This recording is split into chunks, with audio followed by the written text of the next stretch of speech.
Hello students, मेरे पास है HTET 2021 का क्वेश्चन पेपर। ये है लेवल 3 यानी PGT 4 लेक्चरर। ठीक है, इसमें आज हम करेंगे साइकोलॉजी।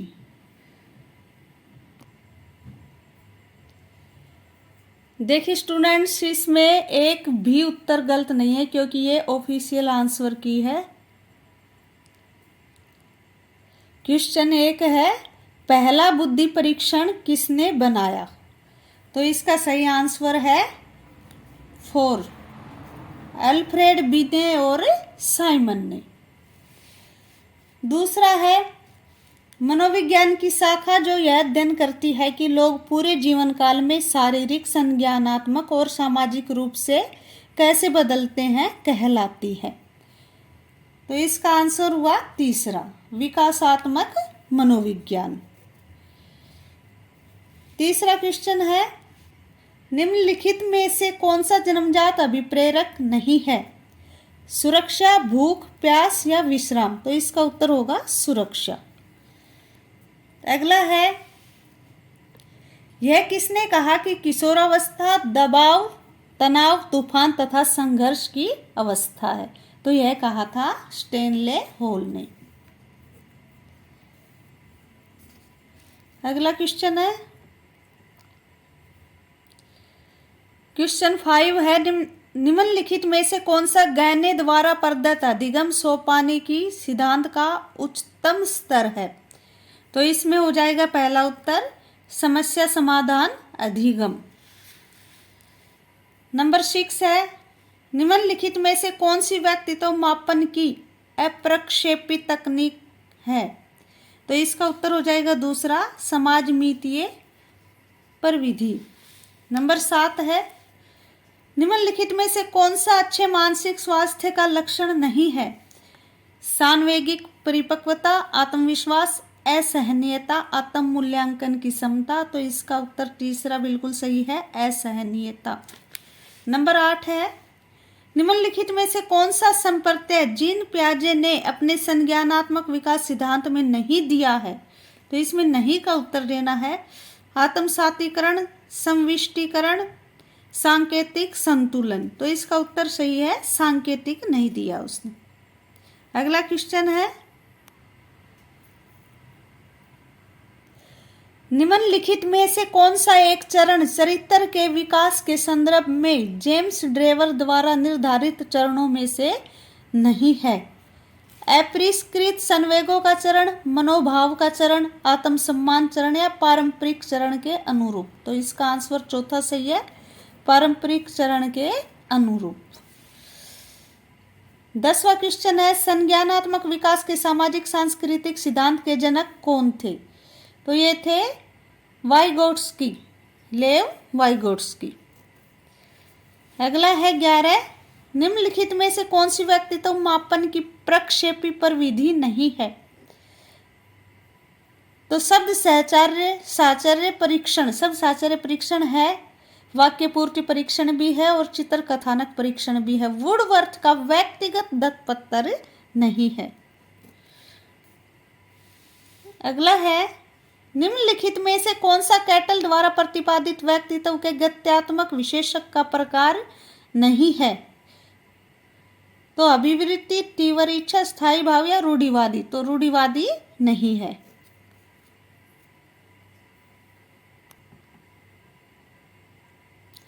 अगला क्वेश्चन है, किस आयु वर्ग के लिए बालक प्रसंग बोध परीक्षण यानी CAT लागू हो सकता है? तो ये होता है 3 से 10 वर्ष के लिए। अगला है, निम्नलिखित में से कौन सी किशोरावस्था की विशेषता नहीं है? देखो भाई, दूसरा है दिवास्वप्न देखने की प्रवृत्ति बढ़ती है, ये है शब्दकोश बढ़ जाता है, मानसिक योग्यताएं अपनी चरम सीमा तक पहुंच जाती, ये है। सिर्फ पहला नहीं है कि मांसपेशियों का भार कुल शरीर के भार का 20% होता है। 15 नंबर देखिए, निम्नलिखित में से कौन सी अभिप्रेरणा की असत्य विशेषता है? ठीक है, तो अभिप्रेरणा की, यह अभिप्रेरण लिख रखा है, अभिप्रेरणा की असत्य विशेषता, देखो, अभिप्रेरणा में व्यक्ति का व्यवहार लक्ष्योन्मुखी होता है, ये सही है। अभिप्रेरित व्यवहार निरंतरता करता है, ये भी सही है। अभिप्रेरणा मनुष्य में ऊर्जा परिवर्तन करती है, ये भी सही है। तीसरा, अभिप्रेरित व्यवहार की प्रकृति कठोर होती है, यह गलत है। 16 नंबर है भाई, स्टैनफोर्ड बिने बुद्धि लब्धि स्केल के अनुसार न्यून मानसिक मंदता वाले बालकों की बुद्धि लब्धि सीमा क्या होती है? तो ये होती है भाई 36 से 51, ये भी ठीक है। अगला देखिए, खेल के प्रत्याशित सिद्धांत के प्रतिपादक कौन थे? तो ये थे कार्ल ग्रूस, ये नंबर 1 बिल्कुल ठीक है। अगला देखिए 18, निम्नलिखित में से कौन सा एक आदतों की विशेषताओं के संदर्भ में गलत कथन है? नंबर 1, आदत विशिष्ट स्थिति के लिए स्वतः प्रतिक्रिया है, बिल्कुल ठीक है। आदत होगी तो वो स्वतः काम करेंगे हम। दूसरा, आदत वंशानुक्रम से हासिल की जाती है, आदत वंशानुक्रम से हासिल नहीं की जाती, ठीक है, ये अर्जित होती है, तो ये गलत हो गया पहले। दूसरा, आदत अच्छी तरह से सीखा प्रदर्शन है, ये ठीक है। आदत केवल समान परिस्थितियां होने पर प्रदर्शित होती है, ये भी ठीक है। देखिए अगला 19 नंबर, निम्नलिखित में से कौन सा सिद्धांत अधिगम के अंतरण सिद्धांतों से संबंधित नहीं है? तो देखिए भाई, मानसिक अनुशासन का सिद्धांत है रटंत स्मृति का सिद्धांत। देखिए, रटंत वाले तो अधिगम के सिद्धांत में हो ही नहीं सकता, रटने वाला, तो ये सही है। समान अवयव का सिद्धांत और सामान्यीकरण का सिद्धांत, ये ठीक है। अब अगला देखते हैं, नंबर 20 है, निम्नलिखित में से कौन सा थार्नडाइक के संबंधवाद सिद्धांत का अन्य नाम नहीं है? यानी थार्नडाइक के सिद्धांत का नाम नहीं है।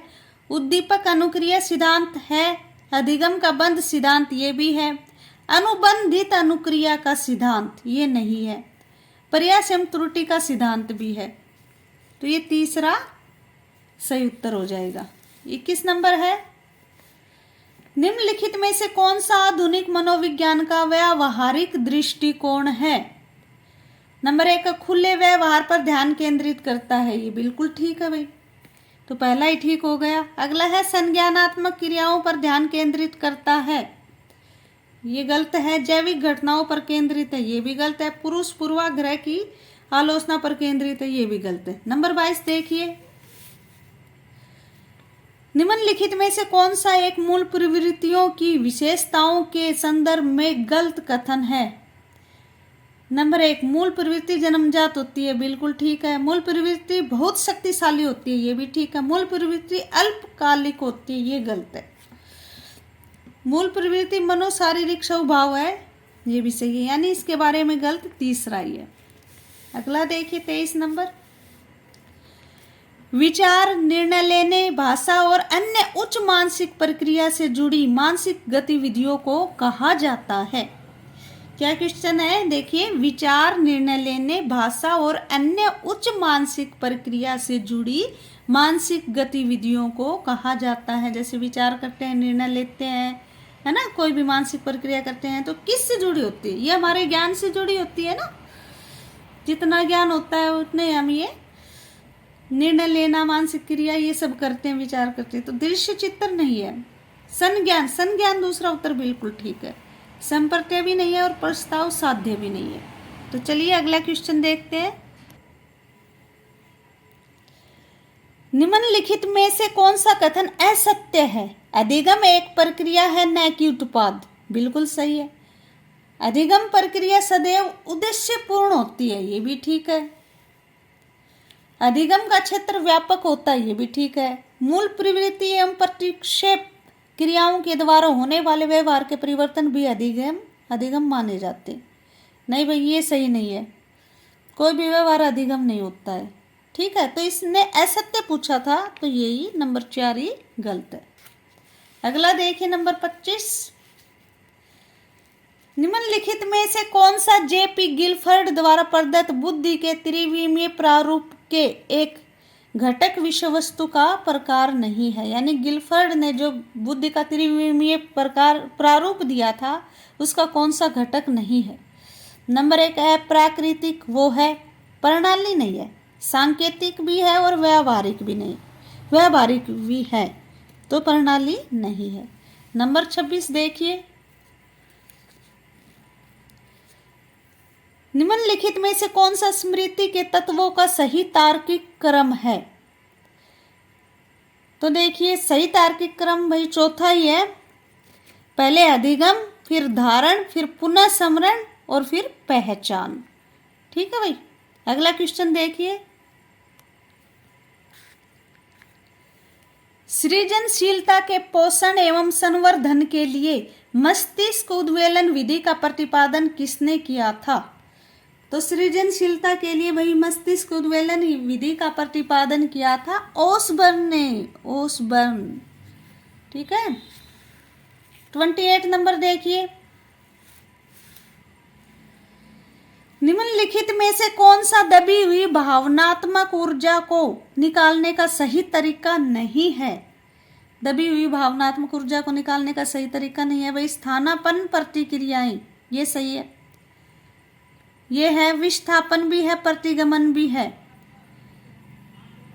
आत्म करुणा नहीं है। ठीक है भाई, ये भावनात्मक ही हो गई भाई आत्म करुणा। तो 29 देखिए, निम्नलिखित में से मन का कौन सा स्तर पूर्णतः सुखवादी और सुख प्राप्ति के अनुसिद्धांतों द्वारा निर्देशित होता है? तो देखिए सुखवादी और सुख प्राप्ति के लिए कौन सा सिद्धांत होता है? इदम, अहम, परा अहम या पित्त प्रकृति। तो ये इदम होता है भाई, इदम। 30 नंबर देखिए, मनोविश्लेषणात्मक विधि के जनक कौन थे? ये तो थे सिगमंड फ्रॉयड, सिगमंड फ्रॉयड। ठीक है भाई। ठीक है स्टूडेंट्स, ये थे पीजीटी लेवल 3 एचटेट 2021 का क्वेश्चन पेपर। ठीक है, अगली बार हमने साइकोलॉजी के 30 क्वेश्चंस किए हैं, अगली बार मैं 2020 का क्वेश्चन पेपर लेके आऊँगी। ये पीजीटी लेवल 3 का था। ओके, ठीक है, टेक केयर बच्चों, बाय।